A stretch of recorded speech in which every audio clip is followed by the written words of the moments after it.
প্ৰিয় বন্ধু বান্ধৱীসকল, মাতালক্ষ্মী এনেকুৱা ঘৰত ভুলতো কেতিয়াও নাযায়।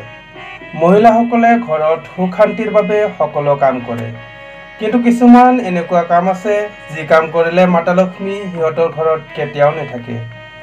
লাগিলে তুমি মাতালক্ষ্মীক যিমানেই স্তুতি মিনতি নকৰা কিয়, এনেকুৱা ঘৰত মাতালক্ষ্মী কেতিয়াও নাহে। প্ৰিয় দৰ্শক, আপুনি এই কামবোৰৰ বিষয়ে জানিব বিচাৰে যদি ভিডিঅ'টো শেষলৈকে চাই থাকক। ভিডিঅ'টো লাইক কৰক, শ্বেয়াৰ কৰক আৰু আমাৰ চেনেলটো যদি ছাবস্ক্ৰাইব কৰা নাই এতিয়াই ছাবস্ক্ৰাইব কৰি বেল আইকনটো দবাই দিয়ক, যাতে আমাৰ ভিডিঅ'বোৰৰ নটিফিকেশ্যন আপুনি পাই থাকে। বন্ধু বান্ধৱীসকল, তেনেহ'লে আহক ভিডিঅ'টো আৰম্ভ কৰোঁ। নাম্বাৰ 1, যি মহিলাই সদায় বাসনাত ডুব গৈ থাকে, আনৰ চুগলি মাৰি ঘূৰি ফুৰে, তেতিয়া সিহঁতৰ ঘৰত ধনহানি হয়, পাৰিবাৰিক কষ্ট আহে। গৰুৰ পুৰাণৰ মতে এনেকুৱা মানুহ সুখ ধন দৌলতৰ পৰা বঞ্চিত হৈ থাকে। মাতালক্ষ্মী এনেকুৱা ঘৰত ভুলতো নাযায়। নাম্বাৰ 2, যি ঘৰৰ মহিলাই ঝাৰু ভৰিৰে ছাইড কৰি থয়, সেই ঘৰত কেতিয়াও মা লক্ষ্মীৰ আগমন নহয়। এনেকুৱা ঘৰ সদায় গৰীব হৈ থাকে। মানা হয় যে ঝাৰুত মা লক্ষ্মীৰ আৱাস হয়। বন্ধু বান্ধৱীসকল, এতিয়া শুনক নম্বৰ 3, কোনো মহিলাৰ যদি এনেকুৱা অভ্যাস আছে যে বাচন বৰ্তন আদি জোঠাত হৈ শুই যায়, সেই ঘৰত সুখ সমৃদ্ধি কেতিয়াও নাহে। ই গৰীবী আৰু দুখৰ কাৰণ হয়, কাৰণ বাঁহী বৰ্তনেও অভিশাপ দিয়ে। সেইবাবে ৰাতিৰ বাচন বৰ্তন ৰাতিয়ে ধুই থ'ব লাগে। নম্বৰ 4, যি মহিলাই লাত মাৰি অথবা ধাক্কা মাৰি দৰৱাজা খোলে, তেনেকুৱা ঘৰৰ পৰা মা লক্ষ্মী বেয়া পাই চিৰদিনৰ বাবে গুচি যায়। সেয়ে যদি ঘৰৰ কোনোবাই টক্কৰ মাৰি দৰৱাজা খোলে, তেওঁক লগে লগে মানা কৰক আৰু বুজাই দিয়ক।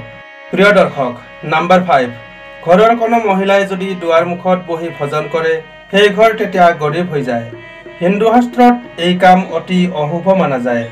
নম্বৰ 6, মহিলাসকলে সপ্তাহত এদিন নমখ পানীৰে ঘৰখন মুচি লওক, তেতিয়া মা লক্ষ্মীৰ কৃপা দৃষ্টি থাকে।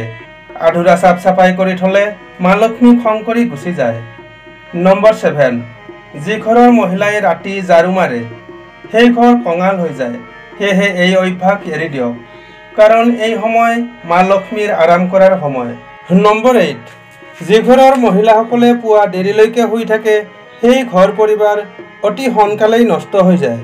দেৰিলৈকে শুৱাটো পতি আৰু ঘৰৰ অসফলতাৰ কাৰণ হৈ পৰে। মাতালক্ষ্মী এই পৰিয়ালত কেতিয়াও নাথাকে।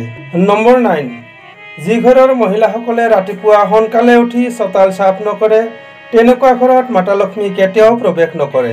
ঘৰৰ মহিলাই সোনকালে উঠি চোতালত পানী ছটিয়াব লাগে, থাকিলে গংগাজল ছটিয়াব লাগে আৰু ঘৰ চোতাল চাফা কৰি ৰাখিব লাগে। তেনেকুৱা ঘৰত মাতালক্ষ্মী প্ৰৱেশ কৰে। প্ৰিয় দৰ্শক, কোৱা হয় যে মহিলাক চিনি পোৱা বা বুজি পোৱা বহুত কঠিন হয়। মহিলাৰ দীঘল চুলি আৰু ঘন চুলি সৌন্দৰ্যতাৰ লগতে ভাগ্যকো দৰ্শোৱা হয়। সামুদ্ৰিক শাস্ত্ৰত মহিলাৰ চুলিৰ বনাৱটি আৰু ইয়াৰ বিষয়ে সম্পূৰ্ণ জানকাৰী পোৱা যায়। চুলিৰ বনাৱট আৰু ৰঙৰ আধাৰত মহিলাৰ স্বভাৱৰ কথা বুজি পোৱা যায়। যিকোনো মহিলাৰ চুলি দেখি তাৰ ব্যক্তিত্ব আৰু স্বভাৱ জানিব পৰা যায়। বহুত কম চুলি, পাতল চুলি। জ্যোতিষশাস্ত্ৰত মনা যায় যি মহিলাৰ কম আৰু পাতল চুলি হয়, সেই মহিলাই জীৱনত বহুত পৰেচানীৰে যুদ্ধ কৰিব লগা হয়। জ্যোতিষশাস্ত্ৰত সৰা চুলি অশুভ মানা যায়। এনেকুৱা মহিলাই জীৱনত সোনকালে সফল লাভ কৰিব নোৱাৰে। এনেকুৱা চুলিৰ মহিলাৰ কিবা নহয় কিবা বেমাৰ লাগি থাকে।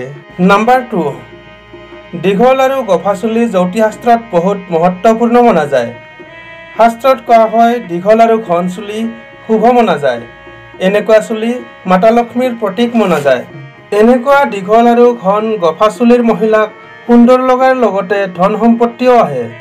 বন্ধু বান্ধৱী, নাম্বাৰ 3, চুলি সৰা। যি মহিলাৰ চুলি বাৰে বাৰে সৰি থাকে, এইটো শুভ লক্ষণ নহয়। যি মহিলাৰ চুলি সদায় সৰি থাকে, সেই মহিলাৰ ঋণ বাঢ়ি যায়, ধন গুচি যায়।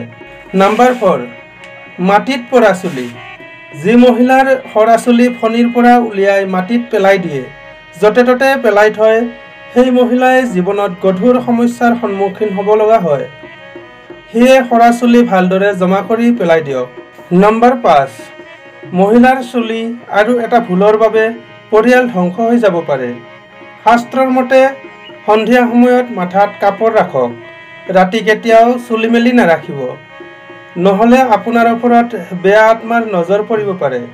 ইয়াৰ পৰা বাচিবলৈ বাৰে বাৰে নিজৰ দীঘল আৰু ঘন চুলি দেখুৱাই নুফুৰিব, নহ'লে আপোনাৰ জীৱনত বেয়া দিন আহিব পাৰে।